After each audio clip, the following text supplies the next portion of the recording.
এরা শুধু তোমাদের দেশের সম্পদ নয়, এরা বিশ্বের মুসলমানদের সম্পদ।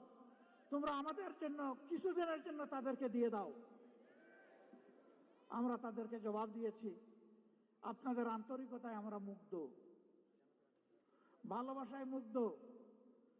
আপনারা দোয়া করতে থাকেন, যতদিন আল্লাহ হায়াত দিয়েছেন তারা যেন মর্যাদার সাথে এই দেশে থাকতে পারেন। কিছু নপুংসক বলে মর্যাদা আল্লাহ যারে দেয় তার কি জেলে যাওয়া লাগে?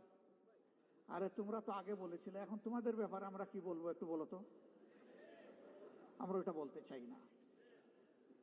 এরা বিবেকহীন, বুবা, বেওকুফ। আল্লাহর নবীরা জেল কেটেছেন, তো নবীর উম্মতদের সেই সুন্নত পালন করতে হবে না? আমাদের নবী কিন্তু একজন না, আমরা এক নবীর উম্মত, কিন্তু আল্লাহর সমস্ত নবীরা আমাদের নবী। ইসলামই একমাত্র ধর্ম সমস্ত নবীর নাম শুনলে সম্মান প্রদর্শন করে। আরেকটা ধর্ম এরকম দুনিয়া এখন খুঁজে পাওয়া যাবে না যে সমস্ত নবীকে সম্মান করে, কমপক্ষে এক দুইজনকে কুচা মারে। This is Islam, Islam and only Islam. এটাই একমাত্র অসাম্প্রদায়িক ধর্ম।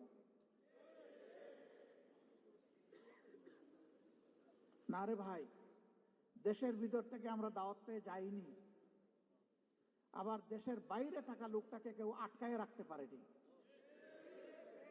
তিনিও সকল মায়ার বাঁধন ওই জগতের মায়াজাল ছিন্ন করে তার দায়িত্বের অনুভূতির কারণে তিনি একজন ফাইটার হিসাবে, আল্লাহর একজন সৈনিক হিসাবে আদালতে দাঁড়িয়ে তিনি বলবেন, আমার বিরুদ্ধে যত অভিযোগ, হে আল্লাহ তুমি সাক্ষী থাকো, সব মিথ্যা। তাই তারা করেছেন, আমরা ছেড়ে যাব না। হ্যাঁ, আল্লাহ তাআলার নির্দেশে বিশেষ প্রয়োজনে যদি কখনো যেতে হয় সেটি ভিন্ন, কিন্তু শুধু জান বাঁচানোর জন্য একটু শান্তিতে মায়ার জালে একটু গোড়াগড়ি করার জন্য ইসলামী আন্দোলনের লোকেরা যায়নি, ইনশাল্লাহ যাবে না।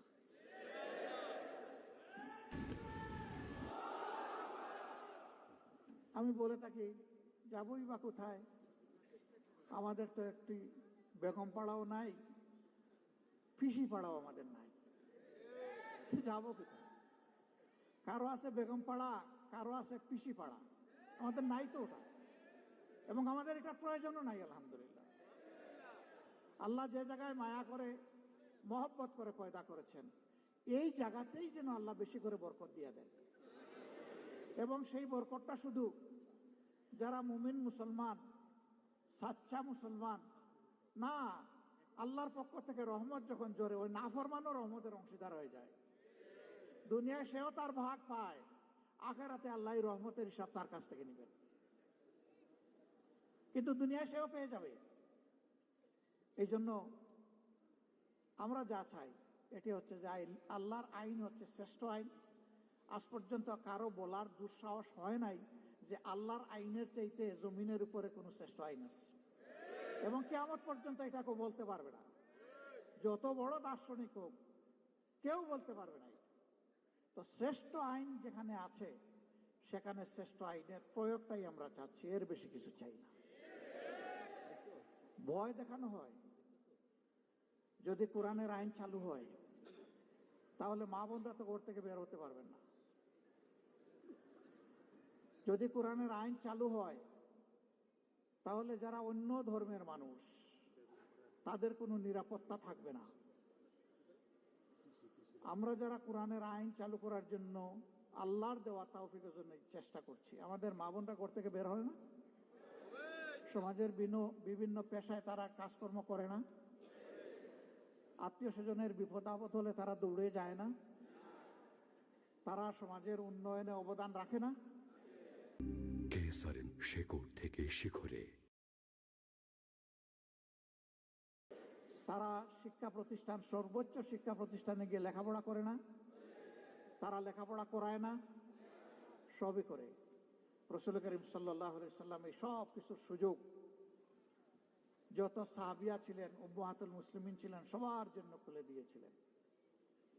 এমনকি চরম ক্রিটিক্যাল মুহূর্তে রাসূল করিম সাল্লাল্লাহু আলাইহি সাল্লাম আহলে রায়দের সাথে বিশেষজ্ঞতার সাথে বসতেন, কিন্তু তিনি ভুলে যেতেন না উম্মাহাতুল মুসলিমিনের পরামর্শ নেওয়াটাও প্রয়োজন, সেটাও তিনি নিতেন।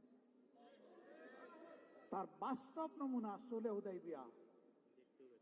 সবাই কিংকর্তব্য বিমূঢ়, আল্লাহর রাসূলও চিন্তিত, কিন্তু আমাদের একজন মায়ের পরামর্শ কার্যকর হয়ে গেল, সমস্ত সমস্যা নিমিষের তরে বাতাসে উবে গেল। আল্লাহু আকবার।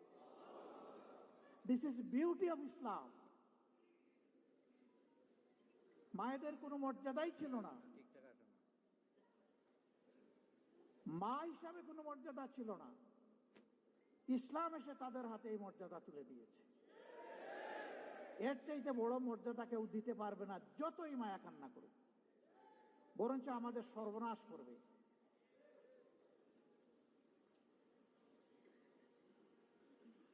বলে যে ও মুসলিমরা, এদেরকে আবার কেউ কেউ প্রশ্ন করে অথবা শিখিয়ে দেয়, বলে যে আমাদের কাছ থেকে জিজিয়া কর নিবেন কেন?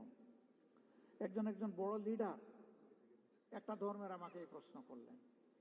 আমি বললাম, একেবারেই সঙ্গত প্রশ্ন আপনি করেছেন। আচ্ছা, আপনি বলুন তো আমাকে, মুসলমানরা যাদের সম্পদ আছে তাদেরকেও তো জাকাত দিতে হবে ইসলামী রাষ্ট্রে। কয় তা তো দিতে হবে।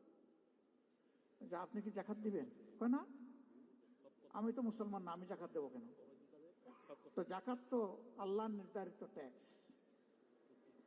এই ট্যাক্সের সাথে রাষ্ট্রে অন্যান্য ট্যাক্সও থাকবে, তবে এটা হচ্ছে মূল ভিত্তি। তো এই সমাজে যে উন্নয়ন হবে, এটা কি শুধু মুসলমানরা ভোগ করবে না আপনারও অধিকার আছে? কয় অবশ্যই, নাগরিক হিসাবে আমার অধিকার আছে। আমি বললাম, তাইলে বিচারটা কোথায়? আপনি কিছুই দিবেন না আর সে দিল, আর আপনি সমান অধিকার ভোগ করবেন, এটা কি ভাই ইনসাফ? আপনি যেহেতু মুসলমান না, এই কারণেই আপনার কাছ থেকে ওই ট্যাক্সটা নেওয়া হচ্ছে, যেই ট্যাক্সটা মুসলমান হওয়ার কারণে দিচ্ছে।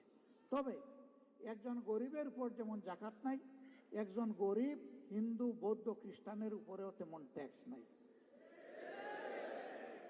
একজন গরিবকে যেমন রাষ্ট্র লুক আফটার করতে, প্রতিপালন করতে বাধ্য, সকল ধর্মের লোকদের জন্য এটা সরকার বাধ্য।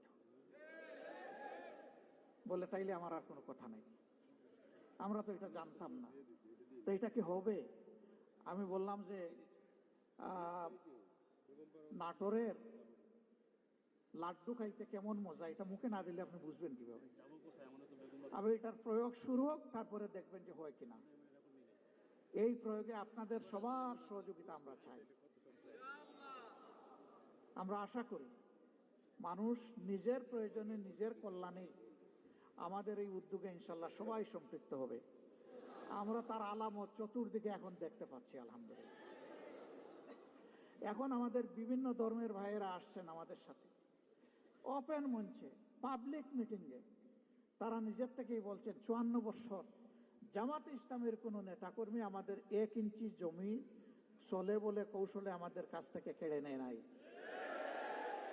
আমাদের কোনো মায়ের ইজ্জতে, আমাদের কোনো বোনের ইজ্জতে, আমাদের কোনো মেয়ের ইজ্জতে হাত দেয় নাই।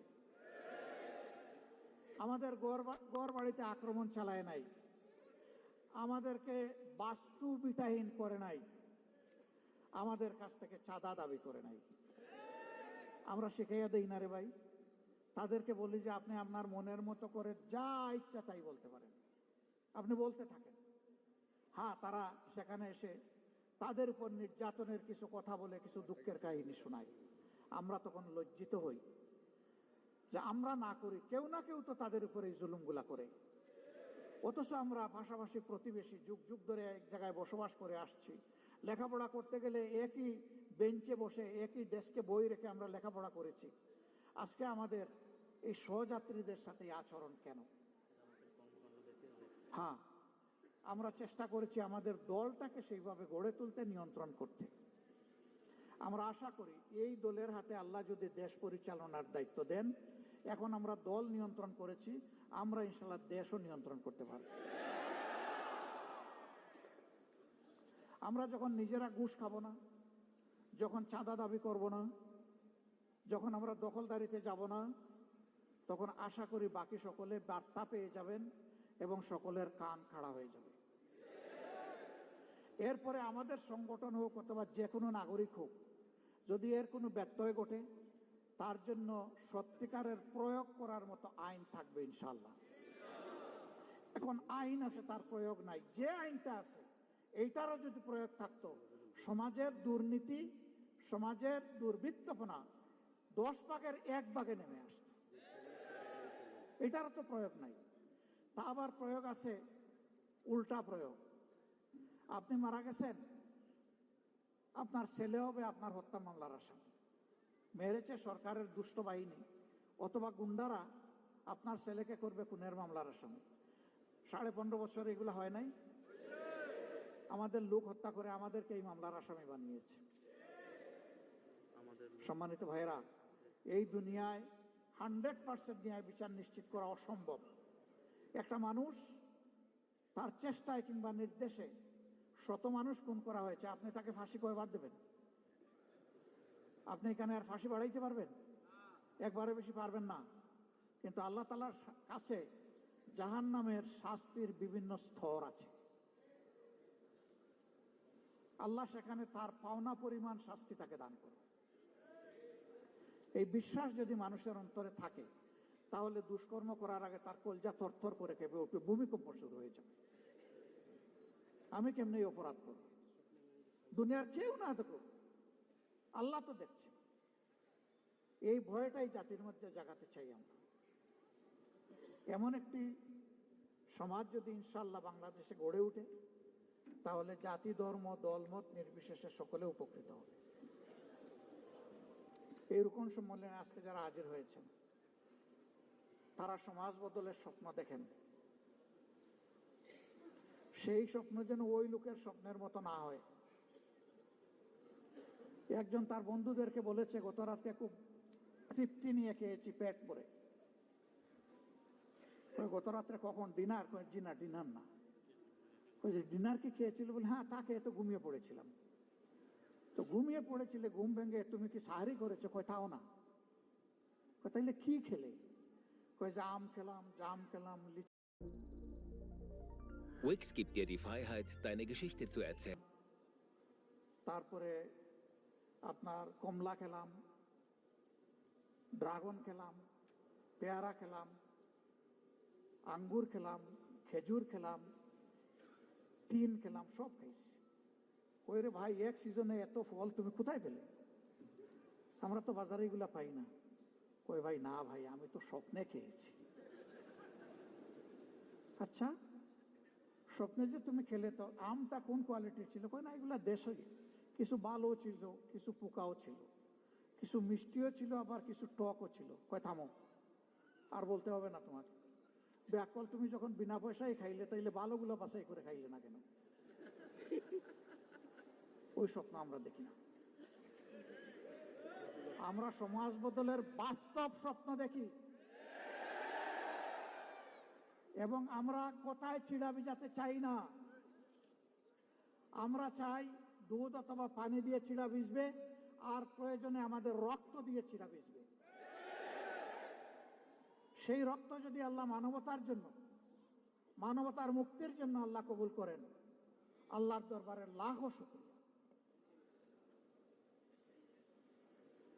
যুগে যুগে যারা মানবতার মুক্তির লড়াই করেছেন, তারা তার প্রমাণ রেখে গিয়েছে। যুদ্ধের ময়দানে এক হাত কূপকে ঝুলে গেছে, পায়ের নিচে ফেলে টান দিয়ে ছিঁড়ে ফেলেছে। এই হাত আমার এখন বুঝে, এই হাতে আমার দরকার নেই। অবশিষ্ট হাত দিয়ে লড়াই চালিয়ে গেছেন।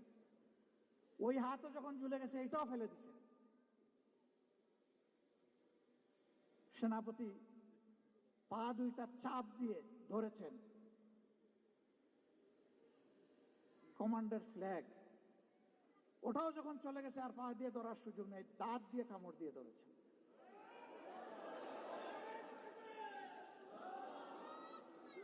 আর মঞ্জিলের দিকে চেয়ে দেখছেন, মঞ্জিল কত দূর।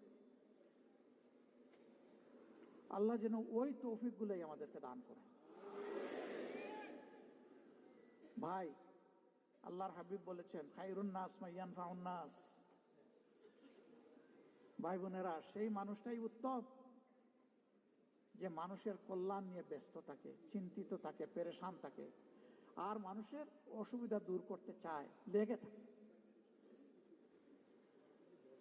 আমাদের সমস্ত রাজনীতি হবে মানুষের জন্য, মানবতার জন্য। এই কাজে গেলে যে যার সমালোচনা যেভাবে করে করতে থাকুক, আমার কিচ্ছু আসে যায়। আমরা চলতেই থাকবো ইনশাআল্লাহ। কেউ আমাদের চলার গতি থামাতে পারবে না বিইজনিল্লাহ। আমাদের কোনো চিন্তা নাই, আল্লাহ আমাদেরকে নিশ্চিন্ত নির্বাক করে দিয়েছে। ওয়ালা তাহিনু ওয়ালা তাহজানু ওয়া আনতুমুল আ'লাউনা ইন কুনতুম মুমিনিন। তোমরা ভীত সন্ত্রস্ত হইও না, চিন্তিত হইও না, বিজয় তোমাদেরই হবে যদি তোমরা মুমিন হও। এ আল্লাহ, আয় রাব্বুল ইজ্জত, আয় আসমান জমিনের মালিক, ওইটুকু ঈমান তুমি আমাদেরকে দান করো। ওই ঈমানটাই তোমার কাছে আমরা ভিক্ষা চাই, যে ঈমান এবং ঈমানদারের উপর তুমি সন্তুষ্ট হবে মৌলা, আর যাদের হাত ধরে মজলুম মানুষগুলোর মুক্তি আসবে। জামাত ইসলামী ইনশাআল্লাহ ইসলামী এবং দেশপ্রেমিক শক্তি, সবাইকে সাথে নিয়ে সমাজ বদলের আশা অন্তরে রাখে। এ পথে যত চ্যালেঞ্জ বাধা আল্লাহ যেন সবগুলা দূর করে দেন। মানুষের প্রত্যাশার এই ঠিকানাকে আল্লাহ যেন মজবুত করে দেন, এবং আল্লাহ রাব্বুল আলামিন মানবতার বিজয় যেন দান করেন, কোনো ব্যক্তি, দল এবং গোষ্ঠীর নয়। এই বিজয় যেন হয় মানবতার বিজয়। মহান রব্বে কারিমের দরবারে সেই তৌফিক কামনা করে আপনাদের সকলকে আন্তরিক শুকরিয়া জানিয়ে আমি বিদায় নিচ্ছি।